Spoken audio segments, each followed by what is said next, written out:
هارد لك. الفريق الاتحادي يخسر اليوم على أرضه في مباراة كلاسيكو. كان الكل يعتقد أو يتوقع من الاتحاد أنه تكون مباراة مختلفة بحكم عامل الأرض والجمهور. بسم الله الرحمن الرحيم.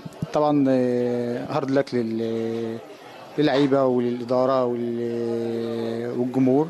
ممكن ده في الاول في الاخر ماتش كوره، وارد تكسب وارد تخسر وارد تتعادل، لسه في البدايه، لسه في 20 ماتش في الدوري. المهم انك ما تفقدش تركيزك.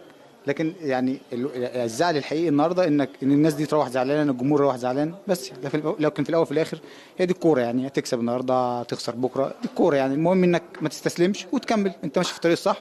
النهارده ادينا اعتقد ان احنا لعبنا ماتش كويس، لكن في سوء توفيق غريب. ان شاء الله سواء بتكسب او بتخسر ممكن يبقى عندك اخطاء، فمحتاج حتى وانت بتكسب بتصلح اخطائك عشان تمشي وتتقدم لقدام ان شاء الله. الهدف المبكر نتكلم عن أول ربع ساعة بالنسبة للهلال، لخبط الحسابات نوعا ما.